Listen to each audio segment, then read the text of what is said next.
seu lado, que você possa fazê-lo agora, que você possa dar uma palavra que abençoe vida e de maneira abundante. O título da mensagem desta manhã se denomina, como você pode ver na tela, 7 coisas que devemos guardar, as 7 chaves. Diz o dicionário que eu procurei aqui, o dicionário Oxford, sobre guardar, significa vigiar para defender, proteger, preservar, tomar conta ou zelar por algo. Isso é guardar, é proteger, é zelar. Vamos orar. Pai amado, Deus bendito, mais uma vez nós a Ti oramos, a Ti, Senhor, falamos contigo, Senhor, tratamos a respeito da Tua palavra que há de ser pregada. Abençoa as nossas vidas, fortalece o nosso ser, e o que nós pedimos, nós fazemos agradecidos em nome de Jesus. Amém e amém. Abra a sua Bíblia no livro de Provérbios, capítulo de número 4. Provérbios, capítulo de número 4. E eu gostaria de ler sobre a primeira coisa que nós devemos guardar.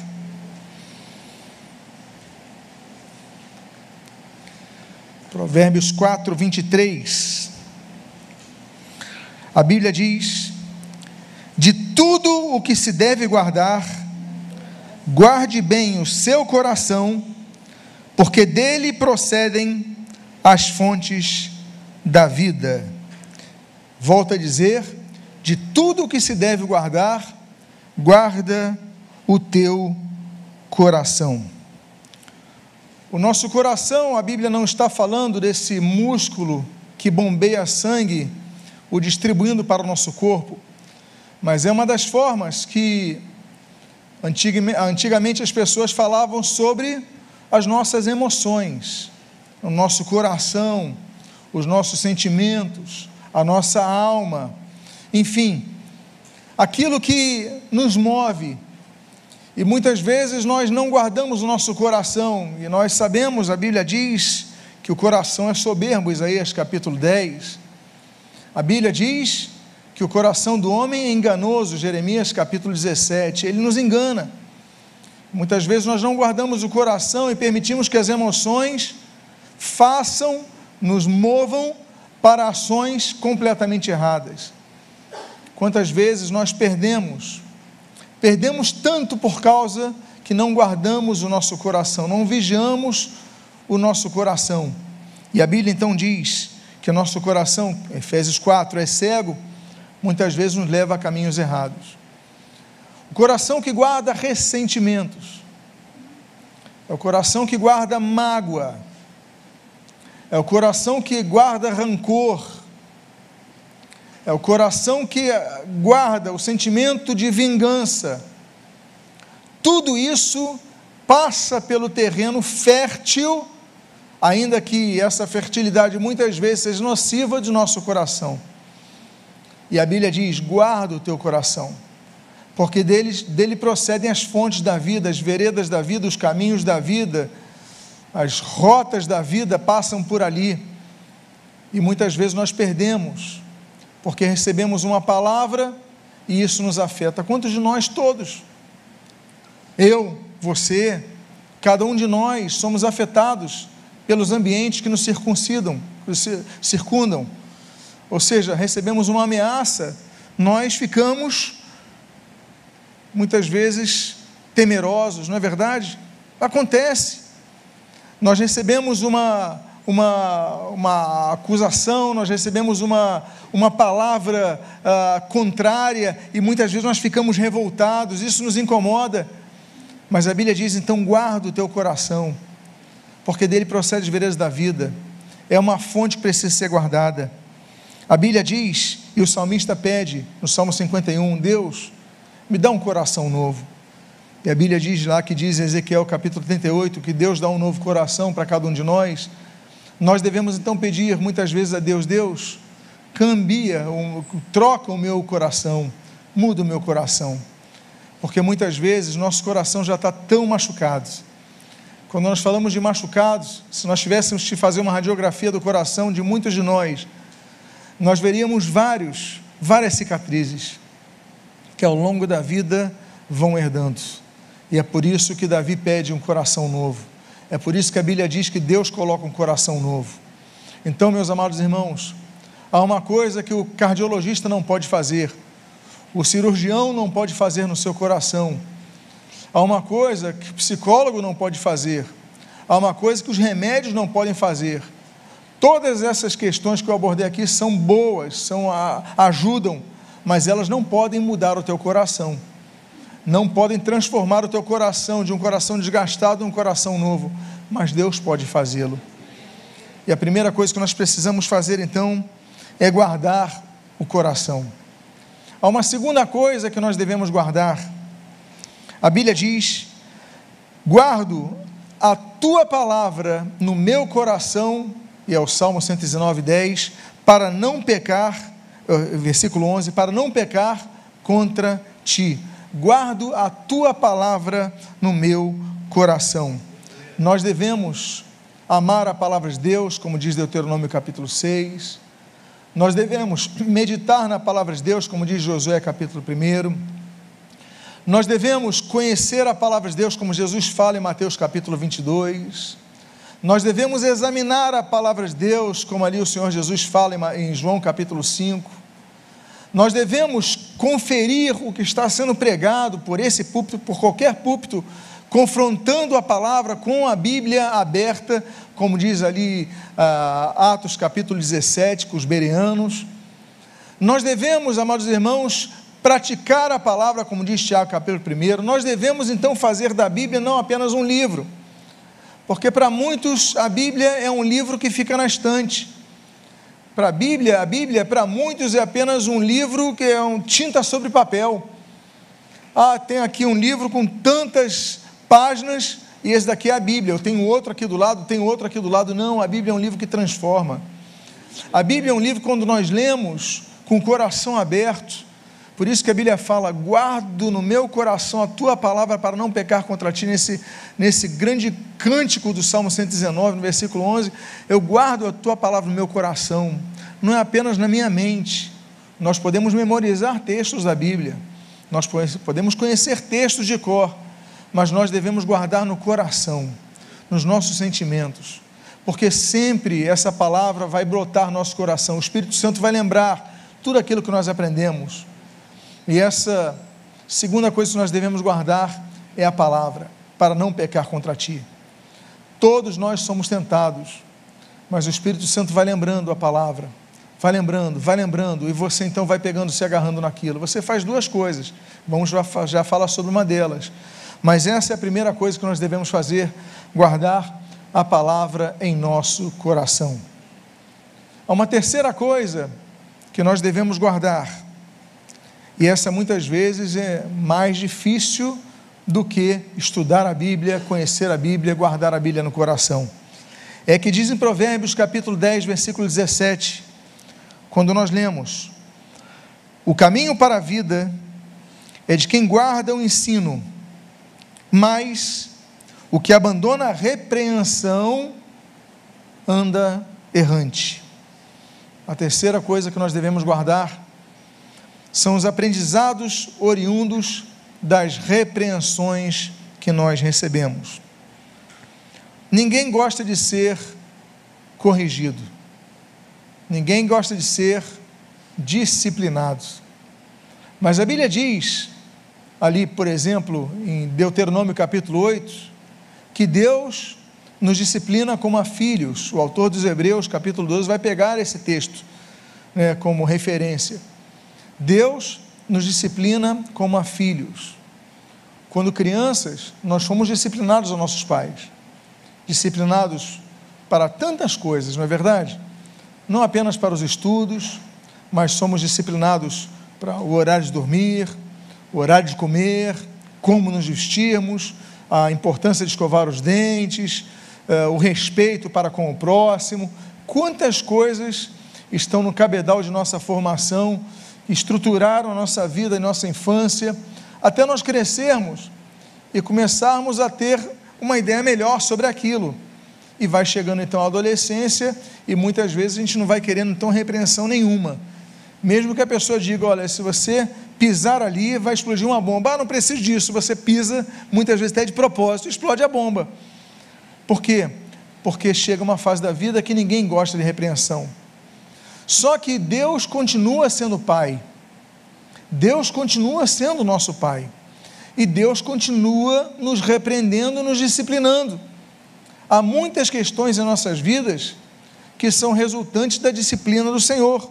Por isso que a Bíblia diz no livro de Jó, capítulo número 5, bem-aventurado é o homem a quem Deus o disciplina. A disciplina de Deus, receber uma disciplina de Deus, receber uma repreensão de Deus, segundo a Bíblia, é uma bem-aventurança. A bem-aventurança não está apenas em Mateus capítulo 5, a bem-aventurança não está apenas no Salmo capítulo 1, a bem-aventurança está muitas vezes nas situações difíceis. Por isso que Jesus falou, voltando ali a Mateus 5, né? Bem-aventurados sois os que são perseguidos, bem-aventurados sois quando vocês forem, enfim, tantas bem-aventuranças têm relação ao consolo. Vocês são bem-aventurados quando vocês são perseguidos, ou seja, sejam consolados com essas palavras. Quando somos disciplinados, nós devemos ter cuidado. Por isso que a Bíblia diz em Provérbios capítulo 3, filho meu, não rejeites a disciplina do Senhor. O texto está dizendo, que nós lemos ali, o caminho para a vida é de quem guarda o ensino. Mas que ensino? Esse mais do que abandona a repreensão do errante, ou seja, o ensino que vem da repreensão aos nossos erros. Então, existe uma regra, que é uma regra espiritual de Gálatas, né? O homem vai semear, vai colher aquilo que semeou, né? O que o homem plantar, isso ele vai colher. Então, a regra, a lei da colheita segundo a semeadura, faz parte do bojo do ensinamento de Deus sobre a disciplina. Então, nós devemos guardar o nosso coração, claro que devemos guardar o nosso coração, porque dele são as emoções, devemos preservar isso, devemos guardar a Bíblia em nosso coração para não pecarmos contra Deus, devemos guardar o ensino oriundo da repreensão de Deus, da disciplina de Deus.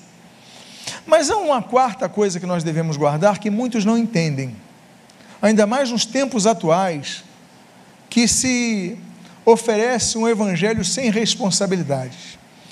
Diz o texto de João capítulo 14, versículos 15 e 21, o seguinte: se vocês me amam, guardarão os meus mandamentos. Versículo 21, aquele que tem os meus mandamentos e os guarda, ou seja, não apenas conhece os mandamentos, mas os guarda, zela por eles, não é isso? Esse é o que me ama, e aquele que me ama será amado por meu Pai, e eu também o amarei e me manifestarei a ele. Esse é um dos textos que muitas vezes passa desapercebido quanto à gravidade para muitos que se dizem cristãos, por causa do tempo verbal, não entendem o amor de Deus. Então nós vemos tantas pessoas fazendo tantas coisas, não têm compromisso nenhum com Deus, não buscam a Deus, não temem a Deus, mas dizem Deus é amor. Mas a Bíblia diz que Deus é amor. Claro, é um dos atributos de Deus, inclusive um dos atributos comunicáveis de Deus. Mas Deus não é apenas amor, mas Deus é justiça. E o amor de Deus está condicionado, como seus demais atributos, ao seu zelo, à sua justiça, mas principalmente, nesse caso, da comunicabilidade do amor de Deus, a graça e misericórdia de Deus. Então, por exemplo, pessoas dizem, não, eu posso fazer o que eu quiser, que Deus é amor, Ele vai me perdoar. Aí você então dilui o perdão de Deus, e você vulgariza o amor de Deus. Por quê? Porque a Bíblia fala sobre a ira de Deus.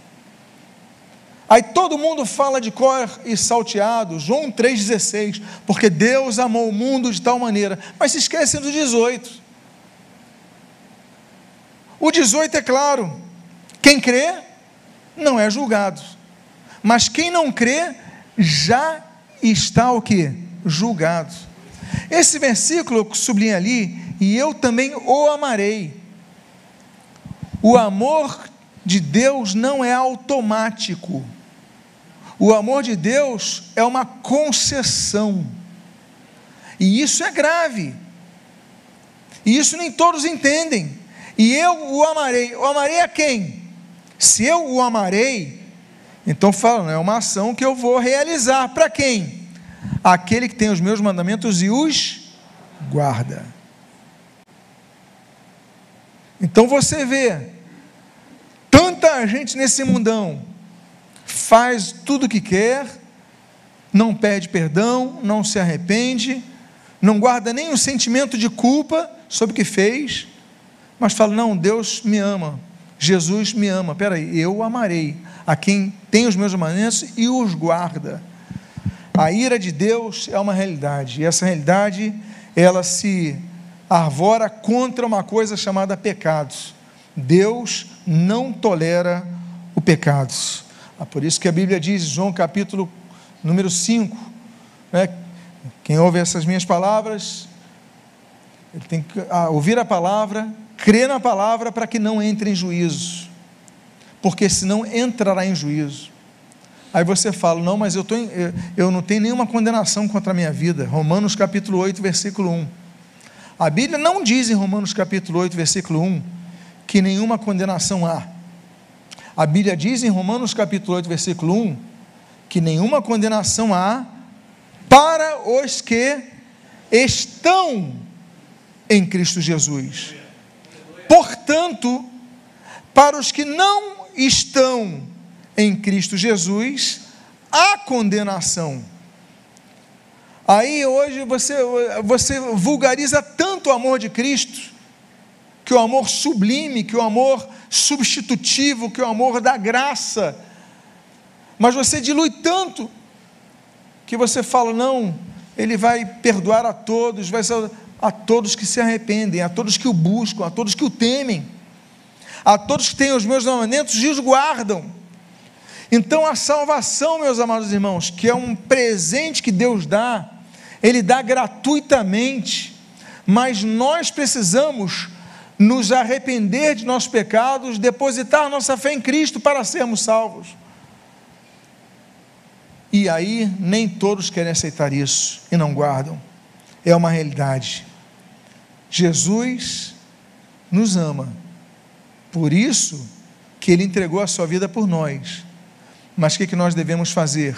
Depositar nossa fé nele, nos arrependermos dos pecados. Foram procurar João Batista para se batizar. Aí João Batista falou, não, se arrependam e produzam frutos dignos do arrependimento. Vocês não podem, vocês têm que produzir frutos dignos do arrependimento. São raça de víboras, estão vindo se batizar para quê? Vocês, como se ele falasse hoje, vocês estão indo na igreja, mas para que vocês estão indo na igreja? Continuam do jeito que vocês estão, não se arrependem, não buscam a Deus, não têm noção do pecado, então de que adianta? Por isso que Jesus falou, que quando Ele voltar, aliás, Jesus inclusive fala tanto da condenação, que Ele fala da realidade do inferno. Nós vivemos numa situação que as pessoas só falam do amor de Deus, mas não falam da realidade do inferno. Dizem que o inferno não existe, então Jesus estava enganado.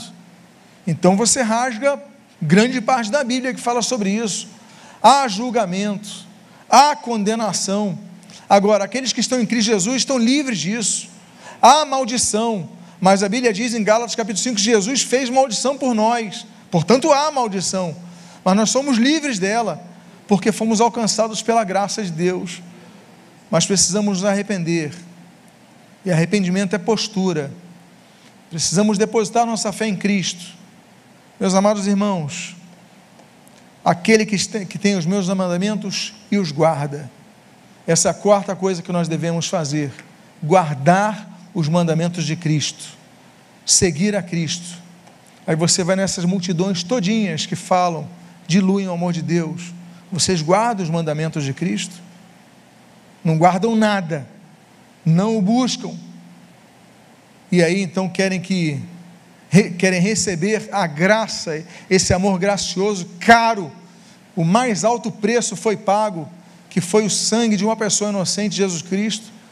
Então não, nós devemos guardar então os mandamentos de Cristo.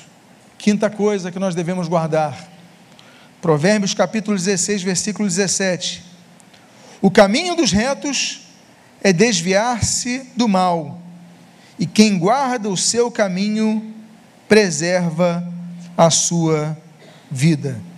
Há vários tipos de caminho. Há o caminho dos pecadores, aí você vai lá no Salmo 1, né, conselho dos ímpios, caminho dos pecadores, a roda dos escarnecedores. O caminho dos pecadores, eles estão indo para uma direção, estão tentando te arrastar. Não vá com eles, aprenda a dizer não. Você começa a ouvir coisas, chegam aos teus ouvidos coisas, aprenda a cortar, aprenda a filtrar, aprenda a dizer não ao que você ouve. Não seja um ouvinte passivo, que absorve tudo o que recebe. Aprenda que nossa mente, ela tem fronteiras. Nós devemos cuidar, guardar o nosso coração, a nossa mente em Cristo Jesus. Deus nos dá essa capacitação. Nós podemos dizer não aos convites que nos são feitos. Então nós devemos guardar. Por isso que a Bíblia diz: desviar-se do mal. Não é isso que diz o texto? O caminho dos retos é desviar-se do mal, e quem guarda o seu caminho preserva a sua vida. Desviar-se do mal. Amados irmãos, você está muitas vezes indo para o caminho do mal, e você precisa se desviar dele. Isso é uma ação precisa. Por isso que Deus fala em Jeremias capítulo 21, ponho diante de ti o caminho da vida e o caminho da morte. Deus coloca os dois caminhos. Não à toa, o Senhor Jesus, ele vai usar esse mesmo exemplo, né, numa outra aplicação, em Mateus capítulo 7. Olha, tem um caminho largo, um caminho estreito. A porta é estreita. São poucos que entram por ela. Qual o caminho que você tem optado a entrar? Então, guarda o teu caminho. Uma sexta coisa que nós devemos guardar está em Provérbios capítulo 13, versículo 3, e depois eu coloco o capítulo 21, versículo 23. Quem vigia as suas palavras conserva a sua vida, mas o que fala demais arruína a si mesmo. Quem guarda a boca e a língua guarda a sua alma de muitas dificuldades. Eu vou repetir: quem guarda a sua boca e a sua língua guarda a sua alma de muitas dificuldades. Eu vou ampliar isso para os seus dedos, porque hoje em dia, muito do que nós falamos, nós não verbalizamos, mas digitamos, não é verdade? Redes sociais, a mensagem do WhatsApp, e-mail, enfim, qualquer forma de comunicação, é esse que diz o sentido. Quem guarda a sua boca, quem guarda a sua língua, quem pesa as suas palavras, a sua comunicação, guarda a sua alma de muitas dificuldades. A Bíblia diz, Provérbios capítulo 6, que a boca nos auto-aprisiona.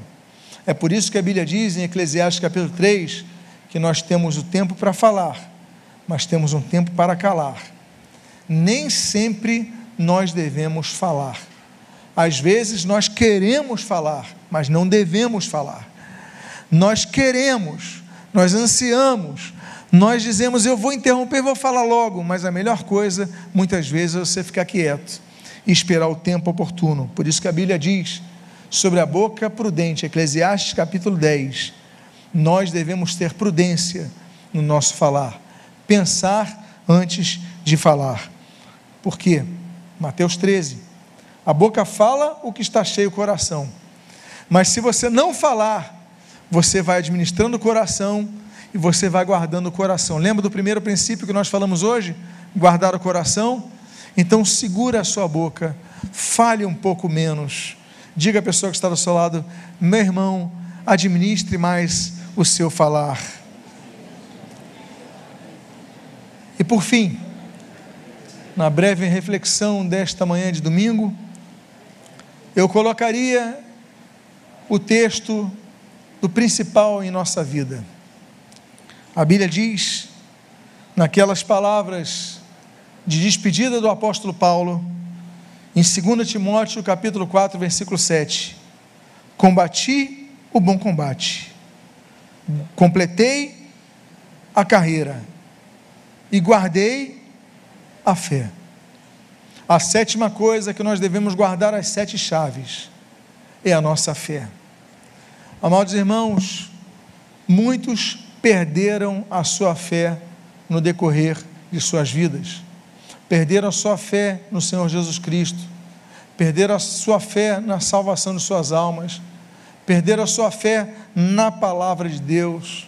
E meus amados irmãos, o apóstolo Paulo, ele nos coroa com essas palavras testemunhais, quando ele diz: olha, eu combati o bom combate. Ele sabia que estava sendo martirizado daqui a poucos dias. Eu completei a carreira, tudo que eu tinha que fazer, eu fiz, a minha missão foi cumprida. Aquela carreira que os atletas corriam, olha, eu completei, mas eu cheguei ao fim e guardei a minha fé. Convido a você a ficar de pé nesse momento. Eu gostaria de fazer uma oração por você que não tem guardado uma dessas coisas.